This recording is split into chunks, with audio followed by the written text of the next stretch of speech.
এখন পর্যন্ত এইবারের চ্যাম্পিয়ন্স লিগে মনে হয় সবচেয়ে হাই ভোল্টেজ গেম উইক হতে যাচ্ছে এটা।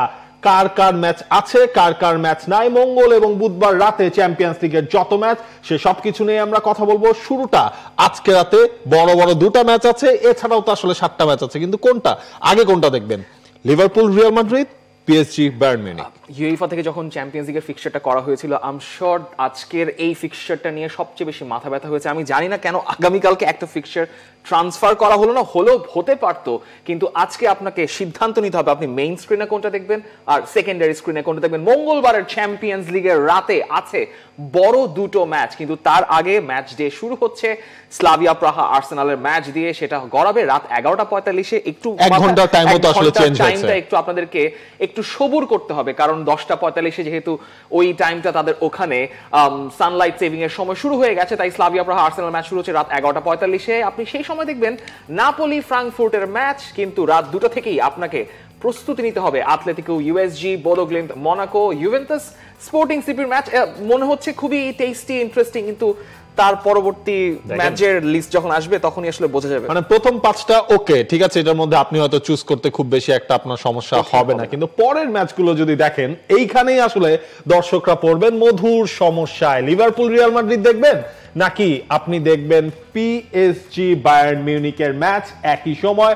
টটেনহ্যাম কোপেনহেগেন ম্যাচও রয়েছে, অলিম্পিয়াকোস তারা মুখোমুখি হবে পিএসভি। ধরেন লিভারপুল রিয়াল মাদ্রিদ ম্যাচ নিয়ে আমরা আলাদা করে কথা বলবো, পিএসজি বায়ার্ন ম্যাচ নিয়েও আমরা আলাদা করে কথা বলবো। এছাড়া মঙ্গলবার দিন বাকি যেসব আসলে ম্যাচগুলো রয়েছে সেদিকটাতেও যদি আমরা দেখি, বেশ কিছু কিন্তু আপনার 50-50 ম্যাচও কিন্তু সেখানে হবে। আপনি ইউভেন্টাস স্পোর্টিং সিপির ম্যাচ ধরতে পারেন, আপনি নাপোলি ফ্রাঙ্কফুর্টের ম্যাচ ধরতে পারেন, টটেনহ্যামের ম্যাচ রয়েছে কোপেনহেগেনের সাথে, মানে আতলেতিকো ইউএসজির ম্যাচটাও আতলেতিকো ইউএসজি, আর্সেনাল তারা মুখোমুখি হচ্ছে স্লাভিয়া প্রাহার। ওটা আপনি ধরে নিতে পারেন আর্সেনাল জিতে গেছে, ওটা জাস্ট স্কিপ। ওই ম্যাচটা শুধু রেজাল্ট দেখলেই হয়ে যাবে, আর দেখতে হবে যে কারা সেট পিস থেকে গোল করেছেন। কিন্তু আর্সেনাল এর জন্য বড় সুযোগ হচ্ছে এই ম্যাচটা জিতে যদি তারা একটা 12 পয়েন্টের লিড সিকিউর করতে পারে, তাহলে আপনি ধরে রাখতে পারেন আর্সেনাল টপ 8 এর জন্য একদমই কনফার্ম। নাপোলি ফ্রাঙ্কফুর্ট ম্যাচে নাপোলি যেভাবে কঠিনভাবে হেরে এসছে 6-2 গোলে পিএসভির কাছে, যেটা আমরা কেউই কল্পনা করিনি। ফ্রাঙ্কফুর্ট প্রথম ম্যাচটা 5-1 গোলে জিতো, তারপর থেকে তারা 5-1 গোলে হেরেই গেল। সো এখানে আপনি এক্সপেক্ট করতে পারেন নাপোলি ফ্রাঙ্কফুর্ট ম্যাচে মোটামুটি গোলের একটা কিছু সম্ভাবনা থাকতে পারে। আতলেতিকোর জন্য দরকার এই ম্যাচটা জিতে। ইউএসজির ফর্মও খুব একটা ভালো যাচ্ছে না, আতলেতিকো যদি জিতে যায় তাহলে অন্তত ভালো একটা পজিশন আতলেতিকো চলে যাবে। ইউভেন্টাসের নতুন কোচ লুচিয়ানো স্পালেত্তি কিভাবে স্পোর্টিং এর সঙ্গে তার টিমকে ডিকটেট করবেন সেটা এখনো দেখার বিষয় আছে। আমার মনে হয় ইউভেন্টাস হচ্ছে কি আপনার ওই ব্যাক প্যাচটা কাটিয়েছে, কারণ দুইটা ম্যাচ তারা ব্যাক টু ব্যাক আসলে সিরিয়াতে তারা পয়েন্ট বের করলো, এবং এই জায়গাটাতে আপনি যদি একটু খেয়াল করেন যে অনেক সময় থাকে না যে বিগিনার্স লাক, হ্যাঁ সেই জিনিসটা হয়তো নতুন কোচ স্পালেত্তি নতুন ঠিকানায় এই বিগিনার্স লাকটা হয়তো বা কাজ করছে, এবং এই জায়গায় আমার মনে হয় স্পোর্টিং সিপির সাথেও এই ম্যাচটা বেশি ইন্টারেস্টিং হবে। টটেনহ্যামের তো আপনার হচ্ছে গিয়ে ফিরতে হবে, কারণ আপনি কোপেনহেগেনের সাথে খেলছেন, আপনি লাস্টে চেলসির এগেইনস্টে আপনি হেরেছেন, তবে টটেনহ্যামের নিজেদের মাঠে খেলা আমার মনে হয় এই ম্যাচটাও টটেনহ্যাম স্লাইটলি কি ফেভারিট থাকবে আমার কাছে কিছুটা। টটেনহ্যাম লাস্ট তাদের ঘরের মাঠে চ্যাম্পিয়ন্স লিগে হারেনি অনেক দিন হয়ে গেছে, সম্ভবত 21টা ম্যাচের একটা আনবিটেন স্ট্রিক রয়েছে, 17টা জয় 4টা ড্র উয়েফা কম্পিটিশন সবগুলো মিলে। সো আপনি এক্সপেক্ট করতে পারেন ড্র হলেও হতে পারে। ড্রটাও কিন্তু আসলে টটেনহ্যামের জন্য খুব একটা ভালো রেজাল্ট আসলে হবে না, কিন্তু আমরা ভাব করছি না যে মঙ্গলবারই সব ম্যাচ রয়ে গেছে, বুধবারও অনেকগুলো ম্যাচ আপনাদের জন্য রয়েছে। বুধবার দিন কি কি ম্যাচ থাকছে সেই লিস্টটাও ফিক্সচারে আমরা দেখে নিতে চাই। পাফোস এফসির ঘরের মাঠে ভিয়ারিয়াল যাচ্ছে, কারাবাক এফকে এর মাঠে যাচ্ছে চেলসি, আয়াক্স গ্যালাতাসারাই। এই ম্যাচটা ইউরোপিয়ান ক্লাসিক বলা যেতে পারে যদি আপনি একটু, কিন্তু আয়াক্সের অবস্থা আপনার একেবারে বাজে, পয়েন্ট টেবিলে সবার নিচে। দলটার নাম হচ্ছে আয়াক্স এবং টেবিলের 35তম দলটার নাম হচ্ছে বেনফিকা, এবং রেলিগেশন জোনে বসে আছে লেভারকুজেন। লেভারকুজেন কিভাবে যেন খেই হারিয়ে ফেলেছে পিএসজি এবং বায়ার্নের কাছে হেরে, এবং ইন্টারেস্টিং পিএসজি বায়ার্নি ম্যাচ রয়েছে। আবার এটাতে একটু অ্যাড করে দেবেন নাকি বেনফিকার কোচ এখন কে? জোজে মরিনিও, দ্য স্পেশাল ওয়ান। সুতরাং অনেক স্পেশাল কিছু হয়তো এখনো অপেক্ষা করছে ক্লাব ব্রুজ বার্সেলোনার ম্যাচে, যেটাতে লামিন ইয়ামাল ফিরেছেন। আই হোপ লামিন ইয়ামাল ম্যাচটা জেতাতে পারবেন, কিন্তু এই দিনের ফিক্সচারের ব্লকবাস্টার ফিক্সচার সম্ভবত পরের লিস্টেই। এক্স্যাক্টলি, এবং সেই তালিকাটাও যদি আমরা সবাই দেখে নিই, সেখানে ম্যানচেস্টার সিটি ডর্টমুন্ড, এই ম্যাচটাকে বলতে হবে যে এটাই বিগ ম্যাচ। মার্সেই আতালান্তার ম্যাচ রয়েছে, নিউকাসল বিলবাওয়ের ম্যাচ, ইন্টার মিলান কাইরাত, এবং ইন্টার কিন্তু এখন পর্যন্ত আপনার সবগুলো ম্যাচেই তারাও জিতেছে এবারের চ্যাম্পিয়ন্স লিগে, সুতরাং সেইখানে কাইরাতের এগেইনস্টে হয়তো একটা ইজি উইন তারা পেতে পারে। তবে লড়াইটা আসলে হবে ম্যানচেস্টার সিটি এবং ডর্টমুন্ড। হল্যান্ড তার সাবেক ক্লাবের এগেইনস্টে নামবেন, নিজের ঘরের মাঠে নামবেন, এবং তিনি যেই ফর্মে রয়েছেন তাকে ডর্টমুন্ড কিভাবে আটকাবে, এটাও কিন্তু একটা বড় প্রশ্ন হয়ে দাঁড়িয়েছে। এগুলো ম্যাচ নিয়ে আলাপ চলে গেছে, এবার আসল জায়গায় আসেন, আমাদের ম্যাচ আপের জায়গায়, সেটা হচ্ছে prediction game, match day prediction গেমের চতুর্থ প্রেডিকশন গেমে আমরা চলে আসছি। একটু দেখে নেওয়া যাক আসলে কে কিভাবে কোন প্রেডিকশন দিয়েছি। নাবিল খান, রিফাত মাসুদ আজকে নেই, তিনি একটু ছুটি নিয়েছেন। আমি এসেছি শরীফুল হক। চ্যাম্পিয়ন্স লিগ প্রেডিকশন গেমে স্লাভিয়া প্রাহা আর্সেনাল, এটাতে কোনো দ্বিমত নাই, সবাই আসলে আমরা জিতিয়েছি। আমি এবং রিফাত মাসুদ 3-0, আপনি দিয়েছেন 2-0, এবং আমার মনে হয় কি দিন শেষে আপনার কিন্তু এই ম্যাচটা ইয়োকারেশ খেলছেন না, তিনি হচ্ছে গিয়ে লাস্ট মোমেন্টে ইনজুরিতে পড়েছেন, সুতরাং এমনও হতে পারে যে আপনি ডাবল টিক এইখানে পেয়ে যেতেই পারেন যদি আর্সেনাল 2-0 গোলে জিতে, কারণ আর্সেনালে কিন্তু আপনার মানে 7 জন প্লেয়ার নাই। আপনি হিসাব করে দেখেন তাদের ফরওয়ার্ড লাইনে হচ্ছে আরো একটা ইনক্লুশন হলো ইনজুরি লিস্টে ইয়োকারেশের মাসকুলার ইনজুরির সমস্যাটা কতটুকু গুরুতর সেটা এখনো আবার জুবিমেন্দি আপনারা খেলতে পারবেন না কার্ড সাসপেনশনের কারণে, কিন্তু তারপর আর্সেনালের যে পরিমাণ ডেপথ রয়েছে তাতে আমরা ভাবছি স্লাভিয়া প্রাহাকে নেগোশিয়েট করা আর্সেনালের জন্য কঠিন কাজ হবে না। নাপোলি ফ্রাঙ্কফুর্ট ম্যাচে আমার প্রেডিকশন ড্র, কারণ নাপোলির আসলে সিচুয়েশন, মোমেন্টাম সবকিছু মিলে একটু ঘেটে গেছে, আর আন্তোনিও কন্তের সেকেন্ড সিজন এবং চ্যাম্পিয়ন্স লিগ মিলে খুব কষ্ট হবে ফ্রাঙ্কফুর্টকে ডিল করা, কারণ Frankfurt is a high pressing team. Napoli last ম্যাচে যেভাবে হেরেছে সেখান থেকে মোমেন্টাম গেইন করাটা, কোমোর সঙ্গে তাদের ড্র করাটা তাতে খুব একটা ব্যাকড্রপ ছিল, যে কারণে আমার ধারণা ফ্রাঙ্কফুর্টও তো আসলে খুব ভালো অবস্থানে নাই। আপনি যদি তাদের লিগের হিসেবটাও করেন এবং সবকিছু যদি আপনি দেখেন, সেখানে তো ফ্রাঙ্কফুর্টকে আমার মনে হয় চাপে ফেলার সবগুলো সুযোগ নাপোলির আছে, ঘরের মাঠে খেলা। আপনি এই ম্যাচে ম্যাকটমিনে আপনার ফিরছেন, হ্যাঁ আপনি লম্বা সময়ের জন্য কেভিন ডি ব্রুইনাকে আপনি হারিয়েছেন, ইনফ্যাক্ট হচ্ছে গিয়ে এই ম্যাকটমিনে যখন ছিলেন না, যে লুকা যিনি সার্ভিস দিয়েছেন, আপনি তাকেও, লরেঞ্জো লুকাকেও আপনি এই ম্যাচটায় পাচ্ছেন না। তারপরও আমার মনে হচ্ছে যে নাপোলির ওই ঘরের মাঠটা যদি কোনো কিছু ক্লিক করে তখন এই ম্যাচটা আসলে ক্লিক করতে পারে। আতলেটিকোকে আমরা আসলে সবাই জিতেছি, গোল ডিফারেন্স আপনি এখানেও হচ্ছে গিয়ে একটু কিপটামি করেছেন, আপনি 2-0 দিয়েছেন। আর আচ্ছা, আমার আর রিফাতের কি প্রথম 3টা ম্যাচের স্কোর লাইনই এক, আপনারা কি চিটিং করে? না ভাই, চিটিং করি নাই, এটা তো খুবই ভালো দেখাচ্ছে না।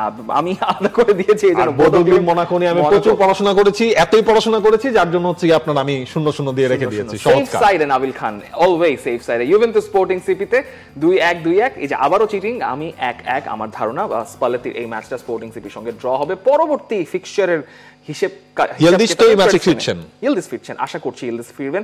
লিভারপুল রিয়াল মাদ্রিদ আসেন এবার 2-1। আপনি হচ্ছে গিয়ে একটা গোল বেশি দিয়েছেন, সেটা হচ্ছে লিভারপুলের ফেভারে আপনি একটা গোল বাড়িয়ে দিয়েছেন, হ্যাঁ দিন শেষে হচ্ছে আমরা সবাই একটা জায়গায় এসেছি। ম্যাচের আগ পর্যন্ত যতটুকু যা সিচুয়েশন, সেখানে মনে হচ্ছে রিয়াল মাদ্রিদ তারা ম্যাচটা জিতে যাবে। অলিম্পিয়াকোস পিএসভি ম্যাচ, সেখানে 3 জনের প্রেডিকশন এই ড্র। পিএসজি বায়ার্ন, এখানেও আমার এবং রিফাত মাসুদের প্রেডিকশন 2-2। আপনি পিএসজি কে তাদের ঘরের মাঠে হারিয়ে দিয়েছেন, মানে মনে হচ্ছে বায়ার্নের ওই রানটা 15 থেকে 16তে চলে যাচ্ছে, 16তে হয়ে যাচ্ছে। সেটার কারণ আমরা অবশ্যই ব্যাখ্যা করার সুযোগ পাবো, তখনই ব্যাখ্যা করা হবে টটনহাম কোপেনহেগেনের ম্যাচে। আমি দেখছি ড্র, রিফাত মাসুদ এবং আপনি অনেক সেফ সাইডে খেলছেন এখানে। আমি এখানে সেফ সাইডে খেলিনি, আপনাদের এখানে মানে নিশ্চিত পয়েন্ট জেতার সম্ভাবনা রয়েছে, আমি সেটা বুঝেই আমি 10 পয়েন্টের জন্য আমি ড্র দিয়েছি 2-2। এবার দেখা যাক কোনটা লেগে যায়। পাফোস ভিয়ারিয়াল 1-1, 1-2, 0-3, খুবই ইন্টারেস্টিং। আপনি দিয়েছেন ড্র, রিফাত মাসুদ দিয়েছে ভিয়ারিয়ালের জয়, বেশ বড় ব্যবধান, আমি দিয়েছি 3-0। যাই হোক, যেটা হয় এখন, আরো তো কার্ড বাকি আছে, আরো প্রেডিকশন বাকি আছে। কারাবাগ চেলসি, সেখানে তো শরীফুল হক দিয়েছেন 0-2, সবাই হচ্ছে গিয়ে ম্যাচটা জিতিয়ে দিয়েছে। আয়াক্স গ্যালাতাসারাইতে এই ম্যাচটাও মনে হয় হচ্ছে একটু মানে হাই ইন্টেন্সিটির হলেও হতে পারে। আয়াক্স এবং গ্যালাতাসারাই, বেনফিকা লেভারকুজেন, এই ম্যাচটা হচ্ছে আমি দিয়েছি ড্র, আপনিও দিয়েছেন ড্র। রিফাত মাসুদ বেনফিকাকে জিতিয়েছে, সেটা মনে হয় মরিনিওর জন্য, বেনফিকার মাঠে যেহেতু খেলা সেইটার জন্য। আবার লেভারকুজেনও তো আপনার খুব ভালো অবস্থানে নেই, তারা এই ম্যাচটায় তাদের ক্যাপ্টেনকেও আসলে মিস করবেন, এনরিককে তারা মিস করতে যাচ্ছেন। ক্লাব ব্রুজ বার্সেলোনার ম্যাচ 3-0, 3-1, 4-1, মানে আমরা ধরে নিয়েছি বার্সেলোনা বেশ কিছু গোল এই ম্যাচটায় দিবে, এবং ইন্টার কাইরাত আলমাতির ম্যাচটাও ইন্টার মিলান তাদেরকে আমরা জিতিয়ে দিয়েছি। ম্যান সিটি ডর্টমুন্ড, এই ম্যাচটা নিয়ে তো আসলে মানুষজন জানতে চাইবেন তাদের প্রেডিকশনটা কি, আমাদের প্রেডিকশনটা কি। সেখানে হচ্ছে কি আমরা সবাই ড্র, এবং 3 জনের 3 ধরনের স্কোর লাইন, 1-1, 3-3, 2-2। এর চেয়ে এক্সাইটিং কিছু আর হতে পারে না। লাইক আপনার ইন্টারপ্রিটেশন একরকম, রিফাত মাসুদ একভাবে দেখছেন, আমি আরেক লেন্সে দেখছি। সো এখন আপনারা চাইলে আপনাদের প্রেডিকশনটা অবশ্যই জানিয়ে দিতে পারেন। মার্সেই আপনারা জানেন এই ম্যাচের ইয়েটা করার আগে আমি হচ্ছে কি একবার ভেবেছিলাম আমি কি সিটিকে হারিয়ে দিব কিনা, হ্যাঁ ওইটা করতে যেও আমি কিবোর্ডে বুঝছেন তখন ব্যাকস্পেস দিয়ে সেটা কেটে আমি হচ্ছে কি আপনার ম্যানচেস্টার সিটিকে ড্রই দিলাম, এবং সেই জন্য পেপ গুয়ার্দিওলা আপনাকে ধন্যবাদ জানাবেন। মার্কসেই আতালান্তা ম্যাচের প্রেডিকশনে আমাদের মোটামুটি কাছাকাছি, নিউক্যাসল বিলবাও আসলে একই অবস্থা। এবার আসেন আসল ঘটনায়, সেটা হচ্ছে গত 2 ম্যাচ ডেতে আমরা প্রেডিকশন টেবিল দেই নাই, সেটার জন্য এবং আপনারা ম্যাচ ডে 2 এর সময় তো নাকি ম্যাচ ডে 3 এর সময়, আমি ওই শোটা করি নাই, হ্যাঁ আপনি এবং রিফাত মাসুদ করেছিলেন এবং আমাকে আপনারা যাচ্ছে তাই ভাবে বলেছেন যে আমি নাই দেখে নাকি হচ্ছে কি আমি এতই খারাপ অবস্থা লিডার বোর্ডে সে কারণে নাকি আমি আপনার এটা চিন্তা করা দরকার যে আমি পুরো রাত ঘেটে রাত জেগে সেই 2 দিনের ম্যাচ ডে প্রেডিকশন বের করে যখন দেখেছি আমি সবার নিচে, তাও আমি কোনো চিটিং না করে বার্সেলোনা গেটের মতো আমি একটা সঠিক পয়েন্ট টেবিল আমি দাঁড় করেছি। নাবিল খান প্রথম ম্যাচ ডে শেষে সবার শেষে ছিলেন, তিনি এখন লিপ ফরওয়ার্ড করে সবাইকে একটা টেক্কা মেরে 180 পয়েন্ট নিয়ে আছেন সবার উপরে। এই নিয়ে আপনার স্টে হাম্বল থাকার সুযোগ আমার নাই, আমি চলে গেছি সবার লাস্টে, কারণ ম্যাচ ডে 2 তে আমার প্রেডিকশন দেখে লোকজন আমাকে অনেক কিছুই বলেছেন। It's fine, it's a part of the game, I am also being humble.